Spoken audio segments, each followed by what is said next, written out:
Well, there have been mixed views on the ruling of the Commission for Conciliation, Mediation and Arbitration. That's the CCMA, which found the dismissal of an employee who refused to be vaccinated fair.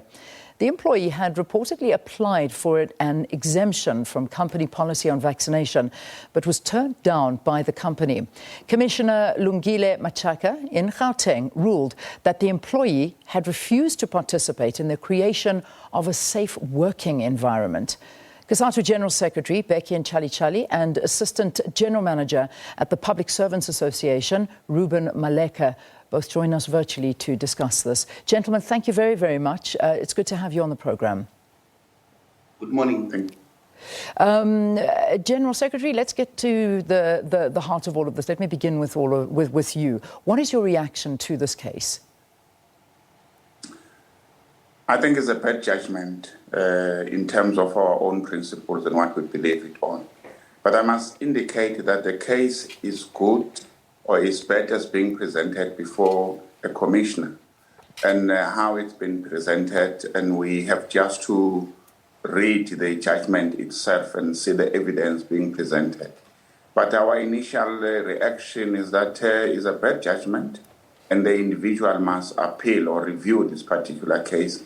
It's going to be a long battle depending on the facts that is being made, and there are a number of cases that are being presented to the CCMA that are going to be heard, and we think there's going to be different judgments that are going to be made by different commissioners in the CCMA.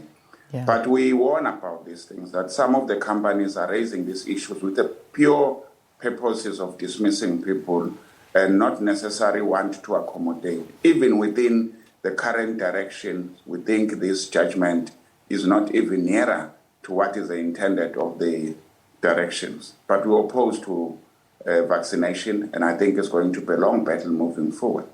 Okay. From the Public Servants Association, let's get your immediate reaction to the ruling. Yeah, thank you very much, Leanne. I think from our side is that we want employees to belong to trade unions. This is the danger of when an employee goes and represents himself or herself without having assistance of a trade union. We have seen in this case that the employee represented herself, and obviously, without a proper representation, you end up with this kind of ruling. And one can say that, yes, it is a ruling, and it's not a precedent. It does not bind anybody like any other commissioners. Therefore, it's one of those rulings that needs to be tested in courts. And we believe that this particular employee must have capacity of challenging this particular ruling in a labor court. Then it will create a precedent. We know where we come from in terms of this kind of judgments, coming from when, at the time, when HIV, AIDS, and other related was one of those kind of examples of saying it needs to be tested by the court because it has limitations in terms of the constitutionality of individuals. If you look at Section 12 of the Bill of Rights, it's not something that easily can be limited by a means of an arbitration award or a ruling, because nobody should be subjected to any medical treatment without consent. Therefore, we believe that this particular employee must have capacity to take this matter on review in the labor court. So when we look a bit deeper into the ruling, and this is what was basically made in Machaka's ruling, saying that she tried first to get a medical exemption. That was the one ruling that she had. She could get a medical exemption, but no doctor would actually give her a medical exemption. Then she relied on her constitutional right to bodily integrity, and this was not going to hold it against the CCMA, because they said that no, the committee identified her as a high-risk individual who interacts with colleagues daily whilst on duty in confined and uncontrollable spaces. This, according to the committee, put her at risk and exposes other colleagues to risk. So she tried different avenues, didn't come right. And this is now the bottom line, is that she is going to put her colleagues at risk.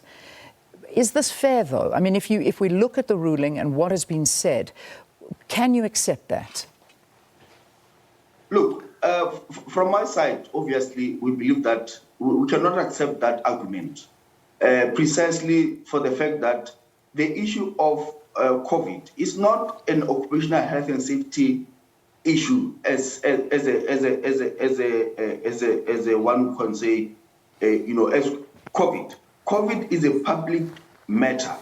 So whether you are in the workplace, whether you are in a public space, whether you go to the restaurant, the fact is that there's a possibility of a risk. So it cannot be a matter that now employers use that in the workplace to limit certain rights of individuals.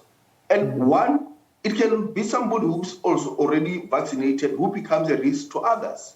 So we believe that at this point in time, the employer has got no any particular right to limit an employee to say that you are forced. And if you do not accept this particular policy, therefore, it is an issue of incapacity. So we need to go back as trade unions and, in fact, test the validity of limitation of a Bill of Rights, because if any rights has to be limited, it is in terms of Section 36. And we believe that at this point in time, there is no basis of any employer to limit a right because he believes that the employee becomes a risk. Because it can happen that the person who is also vaccinated could be a risk to others. So there is no balance or fairness of saying that somebody who is not vaccinated is a risk. Yeah, I want to talk to the issue of body integrity, and Mr. Ntshalintshali, this is where I'd like to speak to you. Obviously, it would be nice to have a lawyer part of the conversation, because I think we then get an aspect for where we stand with the law. But certainly in the Constitution of South Africa, you are entitled to have a right in terms of how your body is treated and what you want to put into your body. I mean, it's written in our Constitution. I mean, I'll pick up words in a short while, but, surely an individual does have the right. It hasn't come from a government ruling as yet, or a government law that says you cannot work unless you are vaccinated, or you cannot leave your house unless you are vaccinated. Is it fair now that companies are taking the law upon themselves to discuss and make the law according to how they see it? I mean, perhaps they're entitled to. Let's get that perspective from you, Mr. Ntshalintshali. Bodily integrity and an individual's right to take or not take a vaccine. I think it's clear that nobody should be forcing you to take a vaccine, in our view. It has to be tested already. I mean, it has to be tested in regard to the OHS, which themselves, and in this regard, may be tested in court, whether they are constitutionality regarding to those. I think that's what the employers are relying on.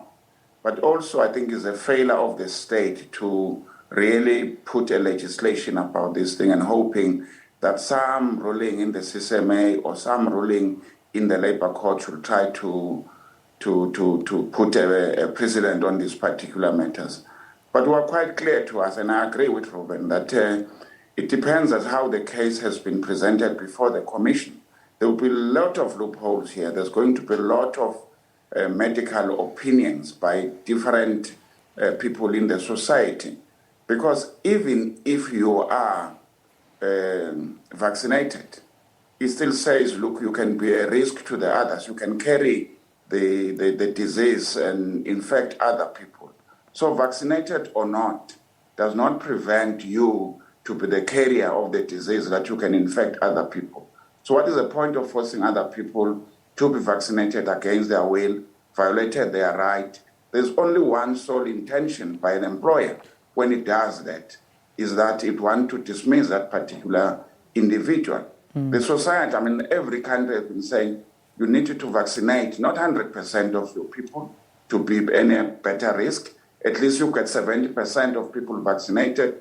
Then the question of the impact is less in terms of those things. I wonder how many people in that company are vaccinated. If there were more than 70%, why you are forcing the 30% to get vaccinated? Yeah. And is it only one? We are yet to see and get the facts that this is the only person that has been forced to vaccinate, and when she refuses, she's being dismissed. Yeah, I wonder, and this is another thing. I mean, we are seeing that there are other options. I mean, it's suggested that the workplace should look into different alternative arrangements to accommodate different scenarios pertaining to this? I mean, for example, having tests or being tested. If you don't want to be vaccinated, you have the right to perhaps have a test every week, or look at different things, or try and work in different, make workplaces different environments. Is this something that can be looked at, and have employees having the options available to them to say, well, I don't want to be vaccinated, but I'm happy to work to this scenario. Would this work? Would this be a better option or a route to take? According to the directions, is that if the employer want to change, because it's a working conditions, you were employed, vaccination was not part of your working conditions. If the employer wants to introduce a policy, it has to negotiate with people in the workplace and see whether people are going to be able to abide. And there are a lot of options, as you are correctly saying. And the direction says the employer needs to find an alternative for that person to be able to work. We don't hear quite clearly, maybe in this case, what the employer has to do. The workplace definition nowadays is a very difficult definition that we have. Other people are working at home, others are working in the streets, and there's a lot that still needs to be defined now in law. What is the workplace? So there are alternatives. And many good employers are looking and they're engaging, and many good employers are reaching almost 90% of workers vaccinated, but because there are good reason. And I think that's why in the direction, there is an allowance that there might be good ground for people to refuse to vaccinate. I also want to look at this issue. I mean, I've heard our president say it on more than one occasion. He's on the record as saying that no one will be forced to vaccinate. He has said that. Is this not applicable in companies? And at the same, let me pose that question to you from the PSA, Reuben, if you don't mind taking that one. I mean, this is what we know. This is what has been said. But why is it not applicable to companies? Yeah, exactly what I've said earlier on, to say that the issue of COVID is a societal matter, is a public issue. It cannot be dealt with in terms of Occupational Health and Safety Act. And we believe that at this point in time, and obviously what the GS says, that government has to take lead. And we believe that from when the president pronounced, the responsible department, which is the Department of Labor, should have actually initiated this particular discussion to come up with a policy that can be able to deal with the workplace related to COVID. Because at this point in time, there's also an element of discrimination to this particular employee based on medical treatment. We don't believe that any employer would have any right of using any reason related to medical condition to dismiss an employee. That is discrimination. And we call upon the Minister of Labour to start, taking the stand against this kind of treatment of employees. And also we call upon the workers to unite, because the more we find workplaces where employees do not belong to trade unions, they become vulnerable. Yeah. And that's when you find this particular employee now being alone in the CCMA. So workers, when they unite, they have a trade union that can represent them, and the employer is forced to consult on policy with trade unions. That's when the workers would have a voice, and this kind of discriminatory policies that led to this kind of a case would not happen. And we don't think that, as I've said, this is a precedent and it's not even binding to other commissioners. All what needs to happen right now is that we want the Minister of Labour to come up with a policy, a public policy related to the workplaces, and possibly this should also be taken to a level where it becomes a societal matter. As a society, we need to come up with a policy of how are we going to handle the issue of those who are not able, because you might find that this person who is not vaccinated is not an issue of saying it's not a will. There are reasons. Could be religious reasons, could be medical reasons. Therefore, all those circumstances need to be taken in consideration when you make a public policy or a workplace policy. Yeah. You know, the list is getting longer and longer of companies that are instituting mandatory vaccination policies. I mean, here in South Africa, one of the first we saw was Discovery that were doing that. I mean, since then, we've seen many, many other companies. I mean, the list is very, very long of companies that are forcing their employees to say, look, if you want to work here, you need to be vaccinated. That is our policy.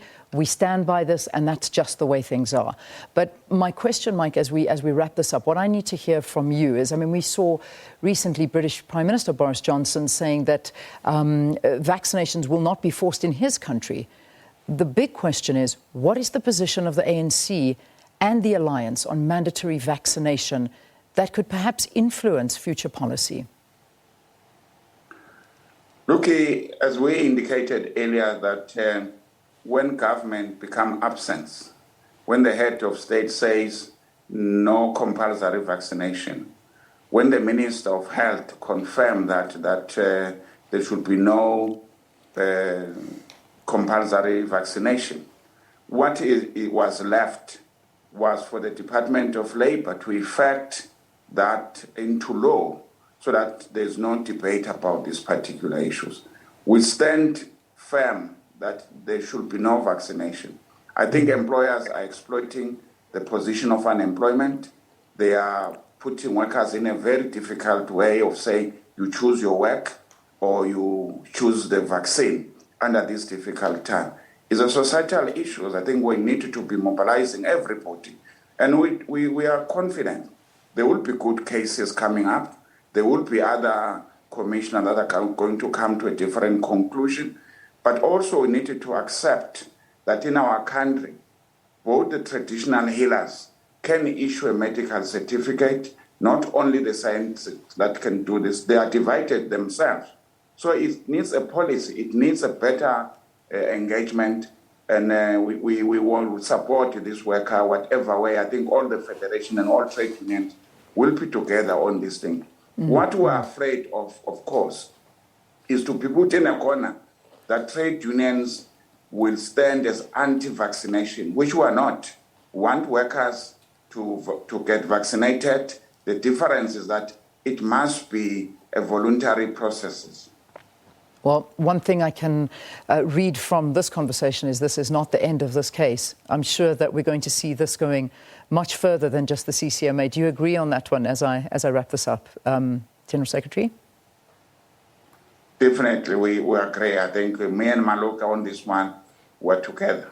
All right, let's leave it there for this morning. So I can see your comments coming in. We'll read them as the show goes on. Assistant General Manager at the Public Service Servants Association, Reuben, Maleka, and Cosatu General Secretary Bheki Ntshalintshali discussing mandatory vaccination in the workplace following the case of an employee who got dismissed because she refused to be vaccinated, and the CCMA found that the employer's decision was fair.